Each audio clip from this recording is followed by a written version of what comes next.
Hurricane Douglas is nearing the state of Hawaii. I'm Mike Naso with an update on hurricane season 2020. Don't normally cover the central Pacific Ocean because we don't normally get a lot of hurricanes out that direction this close to Hawaii and this powerful. We do have Hurricane Douglas, though, as of 11 a.m. Hawaiian Standard Time, which is, I believe, 5 p.m.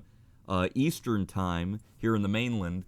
The center of Hurricane Douglas was at 21.2 north, 155.7 west. Winds still 85 miles an hour. It's a strong Category 1 hurricane, similar to what Hurricane Hanna was when she made landfall yesterday in Texas.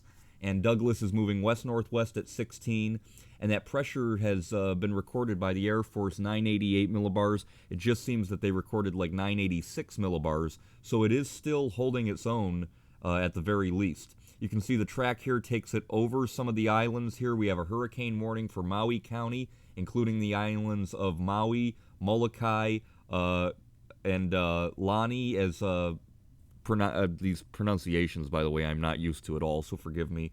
We also have, obviously, Oahu and Kauai County and the island of Kauai, all under hurricane warnings. It looks like the center of the hurricane is going to cross somewhere over the northern islands throughout tonight, and by tomorrow morning, Hawaiian time, be a tropical storm moving on out, but still going to be having an onshore flow behind it, and that's why there is a threat. I have a map here of the islands to help us understand exactly where the center is expected to cross. This is Kauai right here, and this is Honolulu, Pearl Harbor, and the island of Oahu, and then obviously we have the big island over here. So the center of the hurricane is expected to kind of do this and possibly move over Kauai in the next, say, 6 to 12 hours. And even though it might weaken a little bit, it's still expected to be a hurricane. Not to mention you'll have stronger winds in the higher elevations here of these islands. So if you are in those islands watching this update, please hunker down. Because remember, this is not the same building codes necessarily that we have in Key Largo, Florida, for example. And if it is one of these older areas, older built homes might not hold up as well. There's the satellite imagery of Hurricane Douglas. You can see it's still bursting pretty good there at the end. That's a sign of at least holding its own. And again, the cloud shield with the tropical storm force winds are impinging on the islands. So as I mentioned, higher elevations, particularly if you're on one of those long winding roads and your home's up in the mountains, you guys got to be on alert because you'll have stronger winds than at the surface level. Here's the radar out of Molokai, and you can see, obviously, still a potent eye wall there. This is really held together pretty well, a tight core, which we don't usually see in these Hawaiian hurricanes. We don't normally get Hawaiian hurricanes that often, at least not this intense. And it does appear to be moving west-northwest, but if it bends there in the island of Kauai, you guys could well have a landfall. Honolulu, you're right in here. So it looks like if the hurricane does bend to the west quicker, you guys could be in trouble. So you're not out of the woods yet. We want to see it have more of a northerly trajectory and miss those islands. But again, it is forecast to move a little bit south of there and make a landfall. So hunker down if you're in those areas. Now, I think one of the reasons why Douglas is held together so well is the warm water. You can see where these blues are. This is much cooler water here. But Douglas is kind of taking this southern edge track. And this area here, north of the islands, there's that tongue of warm water, and that's why it weakened, but it's kind of holding its own now. And this push of warm water and sucking in that moist tropical air is probably keeping it as a Category 1 hurricane, which is really nasty for Hawaii if it gets too close, which it looks like it is. There's another view. This is from the Kamuela Hawaiian radar, and you can see still a very impressive eye of the hurricane there moving. It looks like just north of west.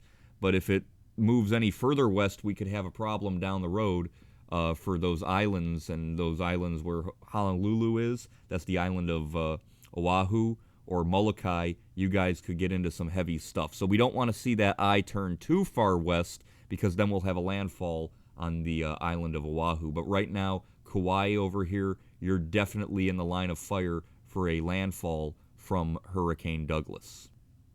The key messages for Hurricane Douglas: number one, Douglas will pass dangerously close to or over the islands today and tonight, and it's a triple threat of hazards. damaging winds, flooding rainfall, and dangerous surf, especially along east-facing shorelines. Number 2, it remains important that you don't focus on the exact track, and because of the angle of approach, any wobble, as I mentioned before, could lead to significant differences in where the severe weather occurs the worst. And even if the center remains offshore, you could still have impacts over the islands as they extend well away from the center. And number 3, the terrain effects, as I mentioned. In the higher elevations, you can cause strong localized acceleration of the wind through gaps and where winds blow downslope. And those will shift with time as Douglas passes near the islands. Hurricane-force wind gusts are possible even within the tropical storm warning area. So if you're further off to the west here in the islands, you guys need to be on the alert. And winds will also be stronger at upper floors of high-rise buildings. That's why we don't want to get it to get too close to Oahu, because then you'll be dealing with Honolulu and the high-rise buildings. They're dealing with some heavy winds. Hanna, the last advisory from the Hurricane Center has been issued on it. It's a tropical depression moving west-southwest at 9. You can see it's way over northeast Mexico now, and it's going to dissipate, and we're not going to have to deal with it anymore. Nevertheless, look at that on the visible satellite imagery. Still a very impressive circulation center here south of the Rio Grande River and the Texas-Mexico border. Still popping up some good showers here, Matamoros and areas of northeast Mexico. You guys have been getting hammered.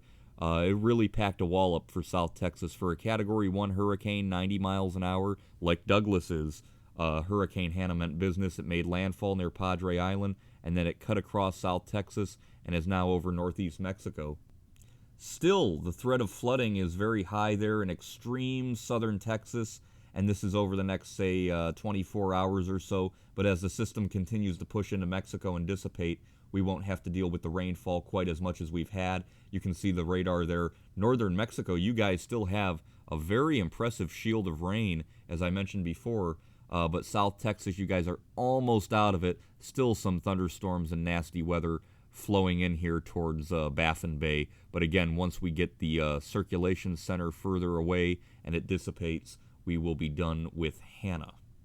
However, we have another feature out there that we might not be done with yet. This is Invest 92L. It's not a tropical depression or a storm yet, but the models seem in good agreement that this is going to develop and move off towards the west-northwest in the general direction of the Leeward Islands, the U.S. Virgin Islands, and Puerto Rico in, say, 3 or 4 days. From there, it's too early to say, but a lot of the models do want to turn it away. So if you're in Bermuda or the Carolinas, keep a close eye. But again, we don't know exactly what the pattern will be like down the road, if you're going to have a blocking type of high or a rebuilding ridge or anything. Right now, it seems in the next 3 or 4 days, a general movement towards Puerto Rico and the Virgin Islands, which is why we got to watch it so carefully.